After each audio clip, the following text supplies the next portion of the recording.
All right, so I figured I'd do a little vlog style for you. Just kind of go over, what a day looks like heading out to work and whatnot. So far today, I have to stop at the office. Oops, that was the grass. That's unfortunate. Stop at the office, I gotta pick up wire and then head straight down to one of our customers down in Ardmore. So kind of backtracking. It's fine. I didn't have time to go back to the office last night. Yesterday we started at the ambulance project, so that was at 6 a.m. and then I didn't get done the last project yesterday till 7:30. So I just went all day. So I just didn't have time to get back to the office. I wanted to get home at that point. So the van's an absolute disaster back there that you can probably see. Are you gonna let me out? Thank you. There we go. Thank you. Appreciate it. All right. On the road. So today's project, we'll be there 9:15. It's a multi-location project, so it's about 3 total buildings, 2 warehouses, and 1 storefront, which is all going to be tied together through alarm.com in the location management. So it'll be multi-location. So everybody will have user codes, we'll tie in all the cameras, we'll tie everything together so that they can go on and have a singular dashboard to be able to go back and have playback. And then one of the warehouses doesn't have internet, so we'll be putting a Ubiquity UBB in, a building bridge in. Since it has line of sight to their storefront, we'll be able to just position our 2 building bridges and then be able to bring internet to that location without having to get another Comcast and sign up with them. And it's a much more cost-effective route instead of spending another $200 a month just to power cameras. So it also benefits them because then it brings Wi-Fi out there if they need computers or if they need anything else. It's a big benefit for that warehouse to have internet. Then the other warehouse already has internet. It's just 4 cameras. And why we chose alarm.com on this one was because we needed sensor integration. So for window and door sensors, we needed to be able to trigger a timeline response when a door is open so that we can have full tracking. When a door is opened or closed or somebody went in, somebody went out, that's kind of why we did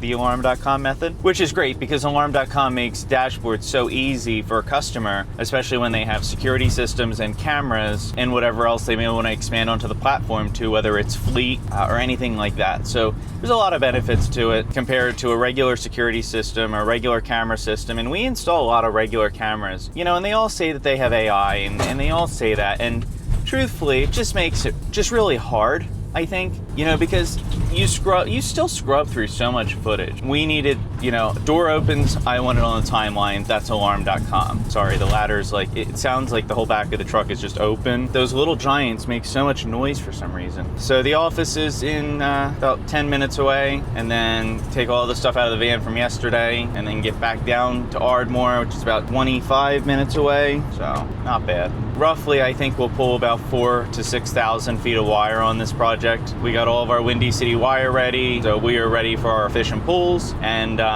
the building's actually set up really differently because it's a set of storefronts that they kind of just kept putting together, which is a really cool concept. So everyone has a hole in it, every floor was cut through, so we'll be able to run our wires through and we'll get them to where they have to go. So older building, but we do best in older buildings because we can find cable pathways and just find different things that other or lesser experienced installers may not be able to find or just may not want the hassle of finding. That's a good one. And then we just have so many projects right now, which is great.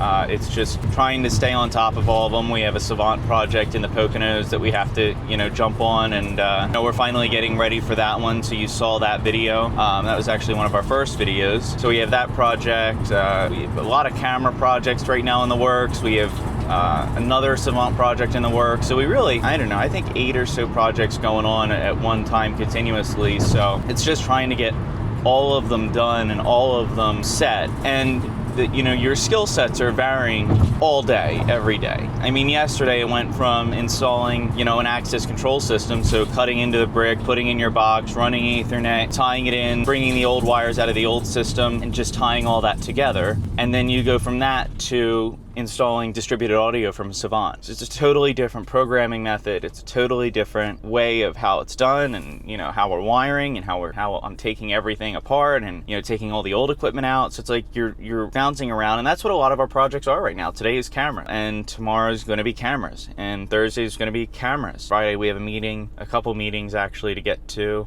So more updates on the theater coming. That's a good one. Yeah, I mean, there's just a lot. And that's even projects like, you're trying to get other projects scheduled, but it's hard. There's only so many hours in the day. But like I said, I mean, I didn't stop for lunch yesterday. I just kept working, which I rarely get up that early. It's very hard for me to wake up at 5 o'clock and be on site ready to cut or go at 6 and then just keep going all day. But that was a really good one where we could just hammer this one out, and like, it had its challenges. I mean, that was a really frustrating project because, none of the old wires were labeled, and yes, you could say, oh, we'll just, go up and see which lock doesn't work. Well, they're all fail-secure locks, so if you unplug it, you don't know what works anyway. So you had to physically go around with a fob and see if it unlocked it, and then, the wires, there's so many wires in that panel, and just, then you'd get one of the wires and you'd attach it to the wrong zone, and, it was funny because it's like, I'm testing it as I'm going, and you have to put everything together. That ladder literally may get thrown in the garbage. I've been hearing it rattle all day. Kind of tired of it at this point, but I need it. Totally lost my train of thought, unfortunately. So there's a lot. I'm happy that we have so many projects going on. It's just hard when, we specialize in so many different things, but ultimately you're rolling with the punches every day. And it's a good integrator, and it's a good mindset because you just have to keep, hey, I can do this today, or hey, I can do that today. It always keeps you sharp. It's never like, oh, it's so much repetition. It's just not repetition. And now that it's getting warm out, I mean, it makes projects so much easier to work on. I'll work in the warm all the time, but when it's cold, it's not fun. Cable doesn't bend, stuff doesn't bend, nothing works. Your hands don't work, it's cold, and then you try to wear gloves, but you can't. It's very hard. As for me to wear gloves and just try and do it. You don't have the dexterity. Going back to yesterday, just some unforeseen complications. And when you talk with your TSMs and your sales associates and everybody else, and you talk about, hey, we have this installed, and they start talking like, oh, we have the right licensing, and oh, you can do this on that. And I'm like, okay, well then we should be fine. And then they're like, yeah, you should be fine. And then your wires and their wires are crossed. And then it comes down to, well, I already thought you had a host in place, not just a SIPA, which is a IP Audio 1, which is a Savant amplifier. It's a 1-channel with an integrated host, and that handles up to 6 audio zones or 4 anything zones. And an anything zone is a TV zone, basically a TV zone. It brings you into the Savant interface with having distributed audio, an amplifier, an optical input, an audio input, and an audio output. So it's a lot of ports, it's a lot of controls to bring you into that space. Our unfortunate issue yesterday was, since it only holds 6 audio zones, and we were going up to 12, the number doesn't work. So luckily I had an SHR 2000, which is a Linux-based Savant host, and the licensing for it just at my house. I just had one in the box from an order that we don't really put Linux-based hosts in much anymore.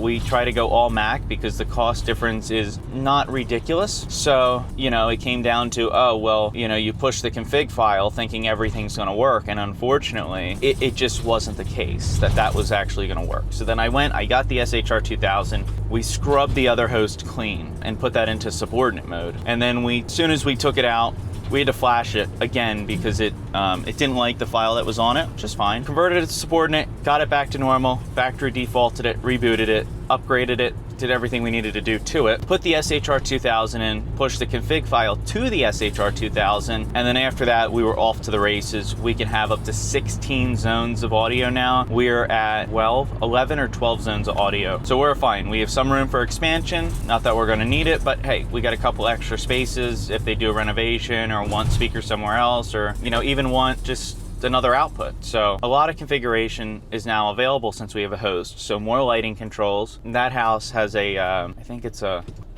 they were bought out years and years and years ago. High automation system in it, probably 15 years old. I think it was bought out by Leviton or Lutron, somebody bought them, and they have all the switches in there, and unfortunately nobody can access the programming anymore, so there's really nothing you can do with it. So if you did want lighting or controlled lighting, you could start to now move into the Savant world, which would just be replacing switches for those loads. So the host is going to give you so much more availability when it comes to programming and what you can actually do with it. It was just an unfortunate addition that we didn't know that we needed. And like I said, you talk to everybody and you make your case, and unfortunately, you talk about this stuff so much that you think, yeah, an IP Audio 1, it's a host, should be able to take the file with the upgrade, it's licensing, but then it's not powerful enough. So there's little things, and when you get into it, you're gonna experience it, you know, especially with Savant. There's so many little micro bits of knowledge that you need, and I learned a very important one yesterday. And really, if you don't, it can cost you a lot of money. This was an extra that was unforeseen, you know, and it's not like I just put it together. I talked to everybody. I talked to sales, I talked to TSMs, I talked to everybody to make sure that the project would go off without a hitch, and unfortunately I ran into a snag, and that's when you need that extra piece of equipment,